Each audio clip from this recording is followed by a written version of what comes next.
मंत्री अपने कुछ निजी काम से शनिवार को दिल्ली गए और काम के पश्चात वो दिल्ली से लौट आए। माननीय मुख्यमंत्री केवल एक व्यक्ति नहीं, एक संस्थान है। वो इस स्टेट का एक बहुत प्राइम इंस्टीट्यूशन है। उस संस्थान के बारे में, उस व्यक्ति के बारे में भारतीय जनता पार्टी द्वारा जिस प्रकार के वक्तव्य दिए गए, वो पूरी तरह सीआरपीसी की धारा 499 के शर्तों पर लागू होती है।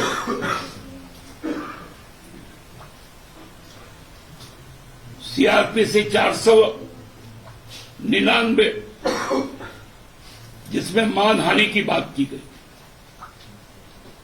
वो एक संयुक्त अक्षर है। मान और हानि। मान मतलब सम्मान, हानि मतलब उस सम्मान के प्रति अपशब्द कहना, अपमान करना।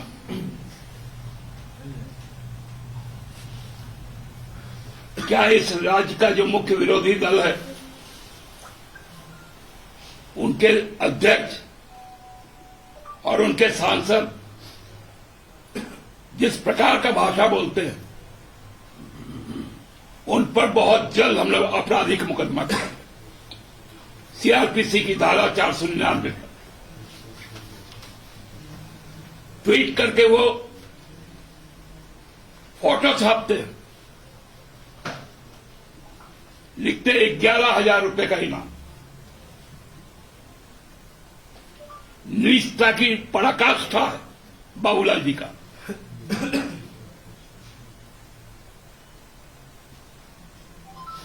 ये कहां जाते थे? कभी किसी को बताया इन्होंने? कहां लापता हो गया? भाषा भी नहीं मालूम आपको।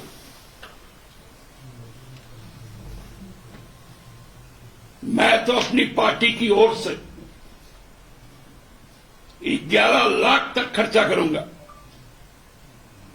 जो मनोचिकित्सक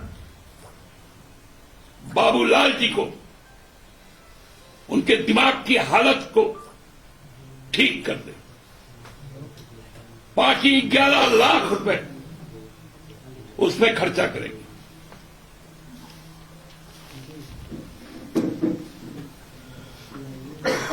आपका डॉक्यूमेंटेशन है।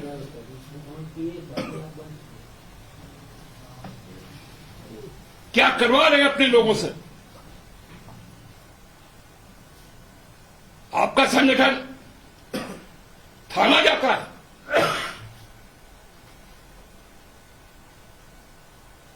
अरे शर्म करो भारतीय जनता पार्टी के लोग।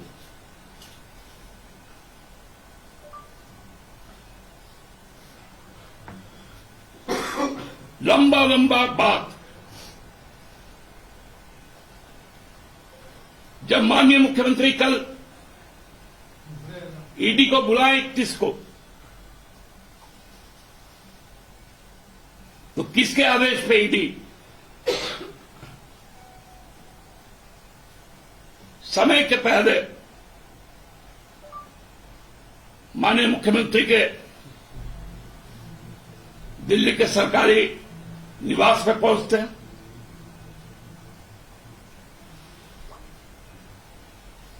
और ये कहा जाता है कुछ एजेंसियों द्वारा 36 लाख रुपए मिले। क्या मेरे गैर अनुपस्थिति में मेरे घर के तलाशी ली जा सकती है? किसका है वो 36 लाख रुपए?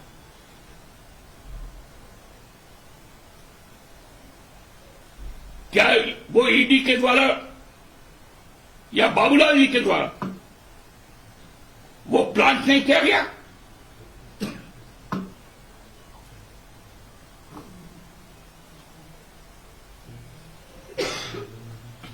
एक क्रिमिनल की तरह आज व्यवहार हो रहा है, खुलेआम गुंडागर्दी हो रहा है केंद्रीय एजेंसियों को लेकर, जब राजनीतिक तौर पर ये लोग परास्त हो चुके हैं।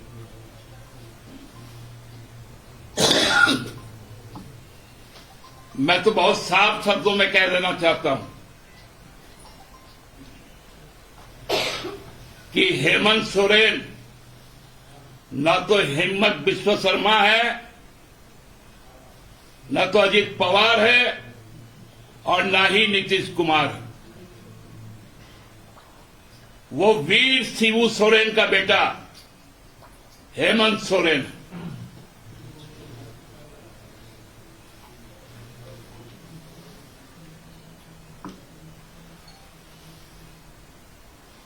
राजभवन जिस प्रकार से बात कर रहा है, कौन सा पैनिक आप उत्पन्न करना चाहते हैं?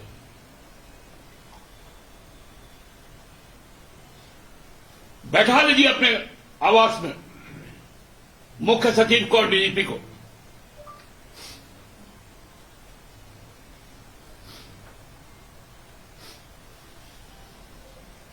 गृह मंत्रालय पूछता है,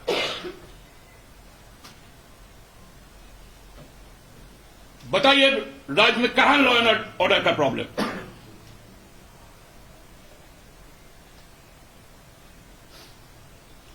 किन प्रकार ये राजनीतिक दुष्टों का टोली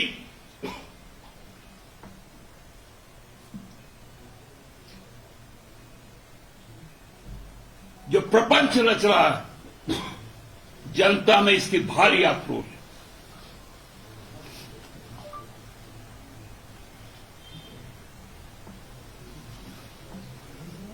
केवल और केवल मुख्यमंत्री को जब किसी भी तरह से रोक नहीं पा रहे, एक तो कहता प्रकट हुए, कोई बोलता लापता थे। तुम्हारा राशन पानी बंद हो गया था क्या? और क्या मुख्यमंत्री को भाजपा के इस प्रदेश कार्यालय में जाकर बायोमेट्रिक देना पड़ेगा? 40 घंटा, मतलब जब कोई शयन कक्ष में हो, प्रसाधन में हो, डाइनिंग हॉल में हो, नहा रहा हो, वो भी घंटा।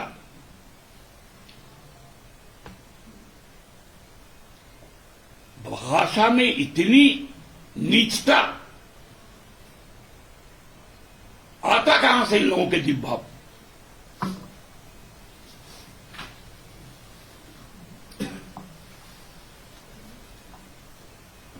हमको तो लगता है कि अब तो उपयुक्त समय है 2024, जब हम लोग ऐसे लोगों को समाज से चिन्हित करके उनको आइसोलेट करें। धन्यवाद।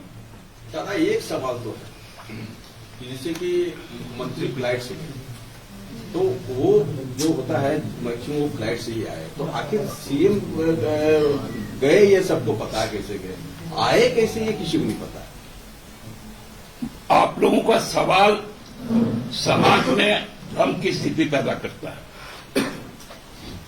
भारत के संविधान में ये कहीं नहीं लिखा है कोई व्यक्ति कह दो कि विधायक दल की बैठक 7 बजे से है। एक अनौपचारिक सबको एकत्रित किया गया था ताकि सभी नेतागण विधायकगण एक साथ जाकर बापू के प्रतिमा पर पुष्प अर्पित कर पाए और कल्पना से राजनीति नहीं चलती। दादा, वर्तमान राजनीतिक हालात में आपकी विधायक सीता सोरेन दिल्ली में है, क्या पार्टी को इसकी जानकारी है? पार्टी को बहुत अच्छे से जानकारी है। सीता सोरेन जी भी दिल्ली में है, हमारे एक विधायक रामदास सोरेन जी भी इलाजरत है एपोलो में दिल्ली में। अच्छा दादा, बाबूलाल जी ने कहा है कि मैं जेएमएम के मुकदमा के लिए भारतीय जनता पार्टी तैयार है। आप जो कह रहे हैं मुकदमा करेंगे उस पर, निश्चित तौर पर उनको तैयार होना चाहिए। राजभवन आप डीजीपी गए, होम सेक्रेटरी गए, चीफ सेक्रेटरी गए, और वो लॉ एंड ऑर्डर के साथ साथ सीएम की भी जानकारी लेते दिख रहे थे जैसा जानकर। राजभवन ने डायरेक्ट सीएमओ से कुछ पूछा या जानकारी दी, उनकी जो चिंता मुख्यमंत्री को लेकर थी या लॉ एंड ऑर्डर को, तो सीएमओ से संपर्क साधने की कोशिश हुई है राजभवन से? देखिए, अब राजभवन क्या क्या करता है हमको तो बताता नहीं, और सीएमओ क्या क्या करता है ये भी हमको नहीं मालूम। दादा, क्या भाजपा हेमंत सोरेन को अपनी ओर आने का न्योता दिया था? कौन बोल दिया आपको? चावल आप ही बांट रहे थे कल। दादा, ये वाला एक सरल सवाल ही वो शुरू में ही किया था कि जैसे हेमंत जी आज आए, कल आए, कैसे आए, ये राज्य की जनता जानना चाहती है कैसे। मैं तो कल ही आपको कह चुका था। आपने कहा था कि वो आ जाएंगे, मेरे आ गए, सवाल समाप्त वही हो जाता है। तो क्या पैदल आए? इसे कोरोना काल में पैदल सब आया, वैसे पैदल आए क्या? हम लोग बचपन में ना हामागुड़ी देते थे, मतलब हाथ और घुटने के बल चलते थे, वैसे ही आए। ठीक है सर, एक लास्ट क्वेश्चन। निशिकांत दुबे ने ये ट्वीट किया है कि आपके जो 2 विधायक मिसिंग है वो इसलिए मिसिंग है क्योंकि वो इनकार कर रहे हैं कल्पना सोरेन को एक ऑल्टरनेटिव के तौर पे मानने के लिए। निशिकांत दुबे जी को बोलिए वो ट्वीट करते रहे, उनको रिट्वीट हम लोग लोकसभा के इलेक्शन में कर देंगे। अच्छा, इससे अलग एक सवाल, अभी जेएसएफ से सीजीएल को लेकर जो आंदोलन, क्योंकि मुख्यमंत्री नहीं थे, सब यही जानते, तो क्या उनसे ये बात पूछी है कि मुख्यमंत्री किसी बात से भी अनभिज्ञ नहीं है। आप लोग क्या डिमांड करेंगे? वो हम लोग सोच रहे हैं, इसके कारण की जांच करें।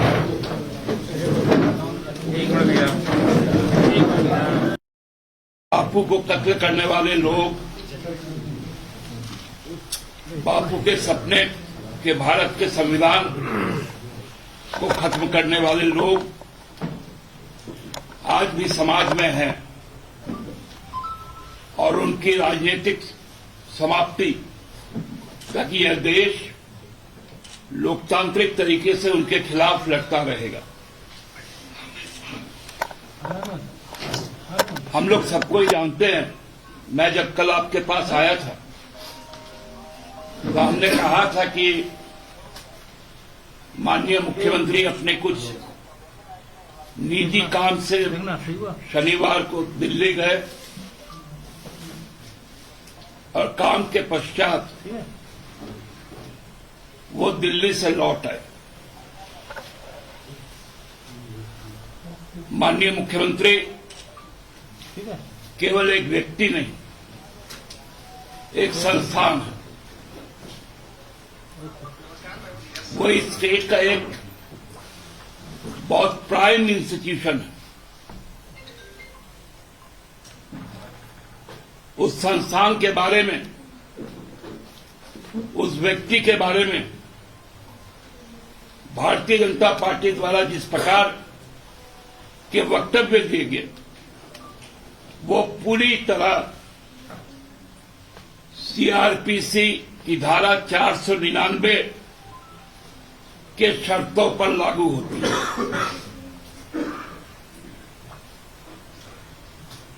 सीआरपीसी 499 जिसमें मानहानि की बात की गई, वो एक संयुक्त अक्षर है। मान और हानि। मान मतलब सम्मान, हानि मतलब उस सम्मान के प्रति अपशब्द कहना, अपमान करना।